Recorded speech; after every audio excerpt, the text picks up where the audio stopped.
إن أريد إلا الإصلاح ما استطعت وما توفيقي إلا بالله۔ السلام علیکم ناظرین، آج کا ہمارا موضوع ہے کامیڈی کے اوپر۔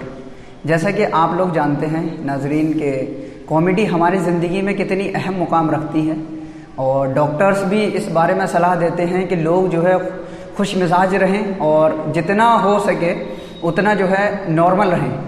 جیسا کہ آپ دیکھتے ہیں کہ انڈیا میں بھی اور باقی جگہ پہ بھی جو کامیڈی شوز ہوتے ہیں وہ بہت ہی مقبولیت جو ہے اختیار کر چکے ہیں، اور لوگ ان کو دیکھنے کے لیے باقاعدہ اپنا ٹائم نکالتے ہیں۔ تو کیوں نہ آج ہم مفتی صاحب کے ساتھ میں جو ہے اس بات پر ڈسکس کریں کہ اسلام میں کامیڈی کا کیا تصور ہے، اور کامیڈی یا مطلب آپ کہہ سکتے ہیں کہ مذاق کس حد تک جائز ہے اسلام کی روشنی میں۔ اس میں مفتی صاحب سے پوچھتے ہیں۔ مفتی صاحب ارشاد فرمائیں۔ جی، بسم اللہ الرحمن الرحیم والصلاۃ والسلام علی سید الانبیاء والمرسلین۔ آپ نے جو سوال کیا وہ یہ کیا کہ کامیڈی انسانی زندگی کے لیے بہت ضروری ہے، اور ڈاکٹرز یا جو بھی کسی بھی انسان کی اصلاح کرتے ہیں یا اس کا علاج کرتے ہیں تو وہ اس کا مشورہ دیتے ہیں۔ یقیناً اسلام جو بات کرتا ہے وہ فطرت کی بات کرتا ہے، نیچر کی بات کرتا ہے، اور یہ ہنسنا ہنسانا یہ انسانی زندگی کا اور نیچر کا ایک اہم حصہ ہے۔ آپ نے نہیں دیکھا ہوگا کہ کبھی کسی گدھے نے قہقہا لگایا ہو یا کوئی کتا کھڑا ہو کے کہیں پہ ہنس رہا ہو۔ یہ انسان کی فطرت۔ جی، ہم نے بچپن سے ہی یہی کتابوں میں پڑھا ہے کہ ہنسنا، جس کو عربی میں ضحک کہتے ہیں، یہ انسان ہی کا خاصہ ہے، اور یہی اس کی خصوصیت اس کو باقی اینیمل سے ڈفرینٹ کرتی ہے۔ یعنی جب انسان ہنستا ہے تو اس کی ہنسی سے پتہ چلتا ہے کہ یہ انسان ہے، یہ اینیمل نہیں ہے، اور ہنسنا یہ نیچر کا حصہ ہے۔ لیکن جو آپ نے سوال کیا کہ اسلام میں اس کی کہاں تک اجازت ہے، ہمارے لیے جو سب سے بڑی دلیل ہے وہ ہمارے پروفٹ محمد صلی اللہ علیہ وسلم کی زندگی اور آپ کی حدیثیں اور قرآن کریم، یہ ہمارے لیے سب سے بڑی دلیل ہے۔ ہمیں درجنوں ایسے واقعات ملتے ہیں کہ جس میں نبی کریم صلی اللہ علیہ وسلم نے مزاح فرمایا۔ مزاح کہتے ہیں کہ آپ نے صحابہ اکرام کے ساتھ یا لوگوں کے ساتھ دل لگی کے طور پر کچھ باتیں کی یا کچھ ایسے کام کیے کہ جس سے ظاہر ہوتا ہے کہ آپ صلی اللہ علیہ وسلم اپنی نیچرل زندگی میں بہت ہی خوش مزاج اور بہت آپ کہہ سکتے ہیں کہ خوش اسلوب تھے۔ میں آپ کو ایک واقعہ بتاتا ہوں جس کا ذکر سنن ابی داود کتاب الادب باب ما جاء فی المزاح، اس میں ایک واقعہ ہے کہ ایک شخص آپ صلی اللہ علیہ وسلم کے پاس آتا ہے اور آپ سے وہ کہتا ہے کہ مجھے ایک سواری چاہیے۔ تو آپ صلی اللہ علیہ وسلم اس سے کہتے ہیں کہ ہم آپ کو اونٹ کا بچہ دیں گے۔ تو اس پر اس شخص کو بڑا تعجب ہوا کہ مجھے سواری چاہیے اور آپ بچہ دینے کی بات کر رہے ہیں، ظاہر ہے کہ بچے پہ سوار نہیں ہو سکتا۔ تو آپ صلی اللہ علیہ وسلم نے اس کو پورا اونٹ دیا، اور پورا اونٹ دیتے ہوئے ارشاد فرمایا ہنس کر کہ جو پورا اونٹ ہوتا ہے وہ بھی کسی نہ کسی اونٹنی کا بچہ ہی ہوتا ہے۔ اسی طریقے سے ایک اور واقعہ ہے، ایسے درجنوں واقعات ہیں جو حدیث کی کتابوں کے اندر موجود ہیں کہ آپ صلی اللہ علیہ وسلم نے مزاح فرمایا، آپ نے ہنسی مذاق کی، دل لگی کی صحابہ اکرام کے ساتھ یا اور لوگوں کے ساتھ۔ اسی طریقے سے ایک واقعہ ہے جس کو امام بخاری رحمۃ اللہ علیہ نے الادب المفرد میں ذکر کیا ہے، اور اس میں یہ بات اگر میں آپ کو بتاؤں تو شاید آپ کو سمجھ نہ آئے، بہت عجیب سا لگے آپ کو۔ اس میں یہ لکھا ہے کہ صحابہ اکرام رضوان اللہ تعالیٰ علیہم اجمعین جب کام کرتے تھے تو اس وقت کام کرتے تھے، بہت سیریس ہو کے کام کرتے تھے، لیکن جب خالی وقت میں ہوتے تھے تو وہ خربوزے ایک دوسرے کے اوپر پھینک کے مارتے تھے۔ آپ اندازہ لگائیے کہ اگر ہم ایسی حرکت کریں تو لوگ یہ کہیں گے کہ بھائی مولانا صاحب کو کیا ہوگا، یہ کس طرح کی حرکت کر رہے ہیں، یا ہم کسی بھی جگہ پہ جائیں تو لوگوں کے ذہن میں نہیں ہو سکتا کہ یہ ایک نارمل سی حرکت اگر کوئی کرے تو یہ انسانی فطرت کا تقاضا ہے۔ اور میں آپ کو یہ پرسنلی مشورہ دوں گا کہ آپ کے پاس اگر وقت ہو تو آپ اپنے دوستوں کے ساتھ ملیں، خربوزہ نہ ہو تو آپ تربوز کی کھالیں لے لیں، آم کی گٹھلیاں لے لیں اور وہ ایک دوسرے کے اوپر ماریں۔ اس سے کیا ہوتا ہے میں آپ کو بتاؤں۔ دیکھیے میں نے جیسا کہ شروع میں آپ کو بتایا کہ اسلام جو ہے وہ نیچر کی بات کرتا ہے۔ اس طرح کی حرکتیں کرنے سے یا اس طرح کا ہنسی مذاق کرنے سے یا اس طرح کی دل لگی کرنے سے انسان، سب سے پہلی بات تو یہ ہے کہ جن مشکلات میں یا جن صعوبتوں میں یا تھکاوٹوں میں گھرا ہوا ہوتا ہے وہ ان سے بڑا ریلیف محسوس کرتا ہے، اس کو بہت آرام ملتا ہے۔ اور دوسری چیز یہ ہوتی ہے کہ جب ہمارے اندر کسی کام کو کرتے وقت ایک جو ایٹیٹیوڈ آ جاتا ہے، ایک تکبر اور ایک جو غرور آ جاتا ہے، جب ہم اپنے دوستوں کے ساتھ یا اپنے بچوں کے ساتھ ہنسی مذاق کرتے ہیں، دل لگی کرتے ہیں، کھیلتے ہیں، تو اس سے وہ جو ہمارا ایٹیٹیوڈ ہے، جو غرور ہے، جو ہمیں لے ڈوب سکتا ہے، وہ چیز ہمیں نارمل اور بیلنس میں بنائے رکھتی ہے. تو یہ بہت ضروری ہے. اور یہ کہنا کہ اسلام میں کامیڈی کی یا ہنسی مذاق کی اجازت نہیں، یہ تصور غلط ہے. اسلام نیچر کی بات کرتا ہے، لیکن اس کی کچھ شرطیں ہیں. میں نے آپ سے کیا کہا کہ اسلام جو ہے وہ بیلنس کی بات کرتا ہے، اعتدال کی بات کرتا ہے، معنی روی کی، شرطوں کے ساتھ. یہ بھی نہیں ہے کہ آپ کسی کا ہنسی مذاق اتنا اس کے ساتھ کریں، اس کا مذاق اتنا اڑائیں کہ اس کو پھر اپنی زندگی بری لگنے لگے. اس کا قرآن کریم میں سورہ حجرات آیت نمبر 11 میں بہت ہی خوبصورتی کے ساتھ اللہ تبارک و تعالیٰ نے حکم دیا، یا ایھا الذین آمنوا لا یسخر قوم من قوم عسى ان یکونوا خیرا منہم. یعنی اس میں یہی ہے کہ آپ کسی کو برے لقب سے نہ پکاریں، یا کسی کی اس طرح کی بات کو آپ مجلس میں ذکر نہ کریں کہ جب اس کو معلوم ہو تو اس کو برا لگے. اس میں حد سے تجاوز نہ کریں، گالی گلوچ کا استعمال نہ کریں، جھوٹ نہ بولیں. تو آپ ہنسی مذاق کر سکتے ہیں دوستوں کے ساتھ یا اپنے گھر والوں کے ساتھ.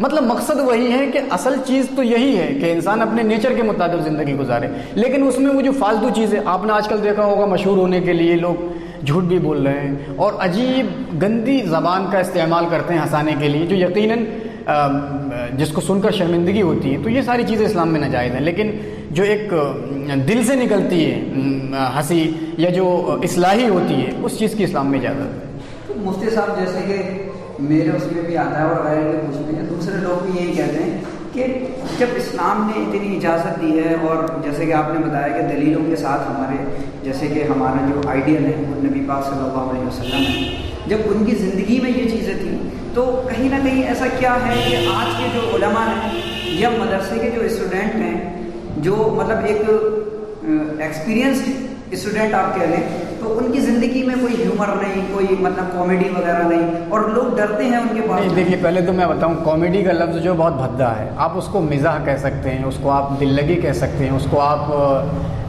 ملنساری کہہ سکتے ہیں، وہ ساری چیزیں آپ کہہ سکتے ہیں. کامیڈی کا لفظ تھوڑا سا بھدا ہے.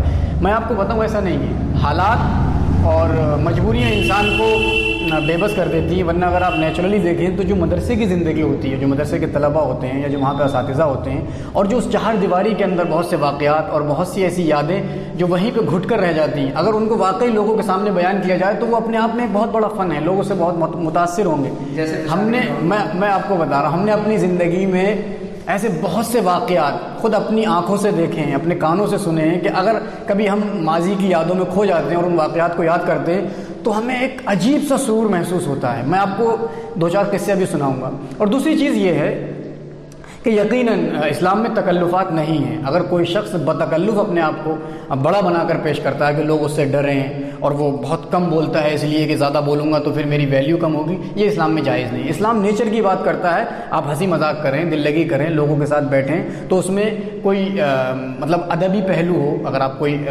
قصہ بتا رہے ہیں یا کوئی مزاح کر رہے ہیں یا اسی طریقے سے اس میں اصلاحی پہلو ہو.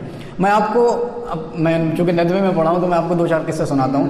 ہمارے ایک استاد تھے حضرت مولانا سہیل صاحب. تھے کیا مطلب ہیں ابھی، لیکن میں تھے اس لیے کہنا، ہم اب ان کے پاس نہیں ہیں، ان کے ساتھ نہیں. تو ان کی جو پوری زندگی تھی بہت ہی دیسی انداز میں پڑھاتے تھے. واقعی ان کا درس ایسا ہوتا تھا کہ صبح سے لے کے شام تک وہ پڑھاتے رہیں، اور اس میں مطلب اتنا نیچرل پن تھا، اتنی اس کے اندر سچائی ہوتی تھی کہ لگتا ہی نہیں تھا کہ یہ استاد ہیں. ایسا لگتا تھا کہ یہ بہت ہی نارمل سے ہیں ہماری طرح، اور بڑے بڑے پیچیدہ مسئلوں کو بہت آسانی سے سمجھاتے تھے. میں آپ کو ایک مثال دیتا ہوں. وہ تفسیر ہمیں پڑھاتے تھے. تو تفسیر میں قرآن کریم میں ایک آیت ہے کہ رب ارجعون لعلی اعمل صالحا فیما ترکت کلا. اس آیت کا مطلب یہ ہے کہ اے میرے رب، یعنی کافر جب اس دنیا سے رخصت ہو جائے گا اور وہ دیکھ لے گا کہ بھئی جنت بھی ہے، جہنم بھی ہے، محشر بھی ہے، فرشتے بھی ہیں، اللہ بھی ہے، اس کا عرش بھی ہے، پلسرات بھی، ساری چیزیں ہیں، تو وہ اللہ سے ایک التجا کرے گا کہ اے اللہ میں نے ساری چیزیں دیکھ لی، مجھے آپ ایک موقع دیجیے، میں دنیا میں جاؤں گا اور دنیا میں جا کے پھر سے آپ کی عبادت کروں گا. تو اس کی وہ جو تفسیر کرتے تھے مولانا، واقعی اگر آپ سنیں گے تو بس وہ تفسیر یہ کرتے تھے کہ بھئی اللہ میاں کہے گا اتنا ٹائم کس کے پاس ہے کہ دوبارہ سے دنیا بنائی جائے، اور دنیا بنانے کے بعد آپ کو وہاں بھیجا جائے، اور بھیجنے کے بعد پھر دوبارہ سے قیامت برپا کی جائے، اور اس کے بعد پھر تمہیں جنت یا دوزخ میں ڈالا جائے. اتنا ٹائم نہیں. نہیں جبریل لے جاؤ، ڈال دو اس کو جہنم میں لے جا کے ڈال دو. یہ ایک مطلب انہوں نے اس آیت کی تفسیر کو اتنے آسان انداز میں بیان کر دیا کہ اگر اس کو تھوڑا مشکل بنا کے پیش کیا جاتا تو یقیناً وہ مزہ نہیں آتا. اچھا، ان کا میں آپ کو ایک اور قصہ سناتا ہوں مولانا سہیل صاحب کا. یہ ایک مرتبہ ایک دعوت میں جاتے ہیں، اور دعوت کسی اچھے گھر میں تھی، بڑے گھر میں تھی، لکھنؤ کی بات ہے. تو وہاں پر ایک بچہ کھڑے ہو کر کھانا کھا رہا تھا. تو مولانا نے اس سے کہا کہ بیٹا آپ کھڑے ہو کر کھانا کھا رہے ہیں, بیٹھ کے کھا لیجیے. وہ کیا مولانا آپ بھی بلا وجہ کی باتیں کرتے ہو, سب لوگ کھڑے ہو کے کھا رہے ہیں, چلتا ہے مولانا, فیشن ہے, ماڈرن زمانہ ہے, کھڑے ہو کے کھانا چاہیے. بولے بیٹا میں آپ کو اس لحاظ سے نہیں بتا رہا ہوں, میں کسی اور وجہ سے بتا رہا ہوں. تو کس وجہ سے بتا رہے ہیں آپ, وجہ بتائیے. بولے بھائی ایک مرتبہ آپ کے دادا سے ملاقات ہوئی تھی, تو آپ کے دادا سے جب ملاقات ہوئی تو وہ یہ بتا رہے تھے کہ میں اتنی زمین جائیداد چھوڑ کے جا رہا ہوں کہ میری کئی پشتے بیٹھ کے کھائیں گی اور آپ کھڑے ہو کے کھا رہے ہو. تو ہیں اس طرح کے واقعات جو اگر واقعی اس طرح سے اگر ہنسی مذاق کی جائے تو اس سے اصلاح بھی ہوگی, اور ایک جو نگیٹو جو سوچ بنتی ہے سامنے والے کی وہ بھی نہیں بنے گی. اچھا مفتی صاحب ایک بات یہ بھی آپ اس پہ جو ہے روشنی فرما دیں کہ ہنسی مذاق کے اوپر ایک لفظ آپ بتا دیں ناظرین کو تاکہ جو ہے اس کا ایک جی بالکل خلاصہ ہو جائے. جی دیکھیے اسلام کے اندر ہنسنا یا ہنسانا یا دل لگی کرنا اس کی اجازت ہی نہیں ہے, بلکہ یہ زندگی گزارنے کے لیے اور زندگی کو بہتر بنانے کے لیے بہت ضروری ہے. اور یہ زندگی کا ایک ایسا پہلو ہے کہ اس کے بغیر ایک خوشگوار زندگی کا تصور نہیں کیا جا سکتا. لیکن اس کے اندر یہ نہ ہو کہ ہم کسی کو ہنسانے کے لیے یا کسی کو خوش کرنے کے لیے کوئی بات کہیں اور وہ بات الٹی پڑ جائے. تو اس میں یہی ہے کہ حد سے تجاوز نہ کریں, جھوٹ نہ بولیں, بڑوں کا ادب ملحوظ رہے اور چھوٹوں پہ جو شفقت ہے اس کا پہلو بھی ملحوظ رہے. ان تمام ساری چیزوں کو سامنے رکھتے ہوئے آپ ہنسی مذاق کر سکتے ہیں, اور اس کی بالکل اسلام کے اندر اجازت ہی نہیں ہے, بلکہ یہ سنت ہے, ہمارے نبی سے ثابت ہے, صحابہ سے ثابت ہے. اور جو بلا وجہ کی بناوٹی جو باتیں ہوتی ہیں یا جو مصنوعی تکلفات ہوتے ہیں وہ نہ رہیں. انشاءاللہ زندگی بھی خوشگوار گزرے گی اور ہم اپنی بات کو بہت ہی آسانی کے ساتھ بہت ہی خوبصورت انداز میں دوسرے کے سامنے رکھ سکتے ہیں. یہ جو ایک دوری ہے اس کو ہم ختم کر سکتے ہیں, اور اس کا طریقہ یہی ہے کہ کسی بھی بات کو مشکل نہ بنا کے بہت ہی آسان انداز میں اور بہت ہی ایزی لہجے میں ہم سمجھا سکتے ہیں, بتا سکتے ہیں.